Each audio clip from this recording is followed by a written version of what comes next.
Hello everyone, welcome to my channel. সবাই কেমন আছেন? আজকে আমি নিয়ে এসেছি কলার মোচার ঘন্টর রেসিপি।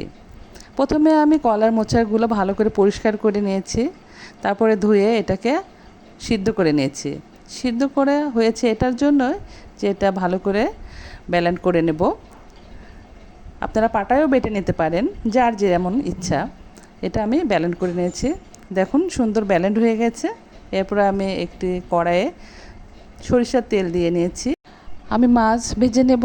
আমি এই ঘন্টতে মাছ দেব।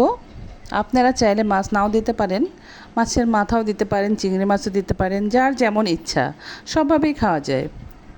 এই কলার মোচার এই রেসিপিটা আমাদের গ্রামে খুব একটা বেশি মানুষ খায় না, কিন্তু শহরে খুবই পছন্দ করে এটা। মাছগুলো আমি সুন্দর করে বেছে নেব।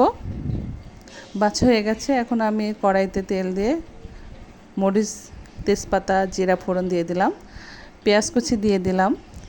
পেঁয়াজ হালকা বাদামি রঙের হয়ে আসলে আমি এর মধ্যে দিয়ে দেব জিরা বাটা,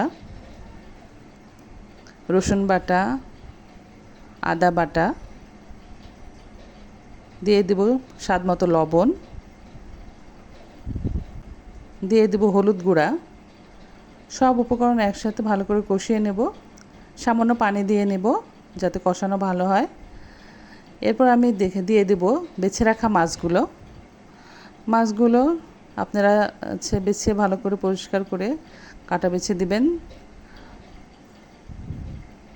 এরপর আমি এগুলো ভালো করে কষিয়ে নেব। এটা শরীরের জন্য খুবই ভালো, আয়রনের অভাব পূরণ করে। আপনারা যে কেউ এই রেসিপিটা সহজেই বানাতে পারবেন বাসাতে।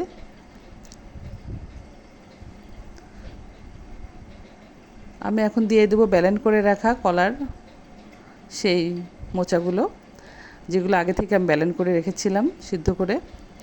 এখন আমি এটাকে ভালো করে কষিয়ে নেব। কষিয়ে আমি এটা হালকা পানি দিয়ে ভালো করে নেড়ে চেড়ে নেব। এটা দেখতে খুবই সুন্দর এবং খুবই লোভনীয় খাবার। আপনারা চাইলে এটাতে শেষের দিকে আটা গুলিয়ে পিটুলির মতন করে দিতে পারেন, গ্রাম অঞ্চলে যেটাকে পিটুলি বলে। এটা খেতে খুবই টেস্টি হয়, আপনারা বাসায় ট্রাই করবেন। সবাইকে ধন্যবাদ।